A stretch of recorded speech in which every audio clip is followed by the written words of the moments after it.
Breaking: Hillary is done. Trump's FEC just dropped bombshell. Nothing would give our conservatives in America more pleasure than to see Hillary and all of her cronies finally receive justice for their dirty dealings. While the liberals who run with the Clintons are pretty great at covering their tracks, every now and again they trip up and the house of cards that their lies are built on starts to crumble.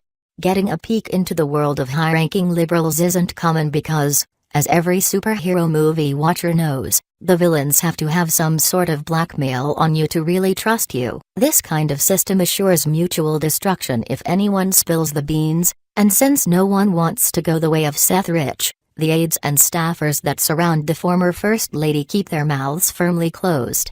However, the president's promises to make Hillary pay for each and every crime that she's committed just came a lot closer to being a promise kept as we start to see a chink in the armor of the once great Clinton campaign. Right-wing news reports that just like when the government caught Al Capone, it might just be her dirty money that trips Hillary up as well. As it turns out, Hillary, and a few others like her, have been attempting to skirt a law that they shouldn't have been when it comes to campaign donations. All was going fine and good until the issue was brought before the Supreme Court and they weighed in on it, not in Hillary's favor. In 2014, the Supreme Court struck down a law that effectively said how many political candidates any one person could donate to. Of course, the sky was falling, or millions of people would die, or we were pushing Granny off of cliff, if this were to happen. In court, anti-freedom leftist politicians and lawyers said it would create joint fundraising committees that would allow single donors to donate millions of dollars at one time, and these JFC would rotate the funds through other action committees until the politician in question actually received the money,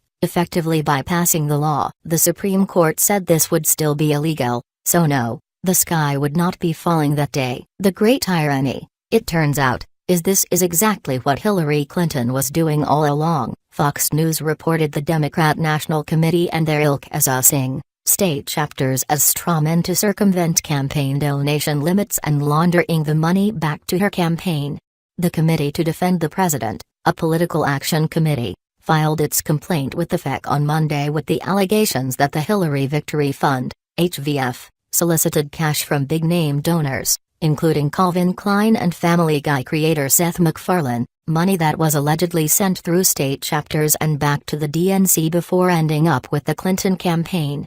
Officials with the committee said their filing was spurred by their own analysis of FEC reports, where they said they discovered the HVF either never transferred the money to state chapters and back to the DNC, or did so without the state chapters having actual control.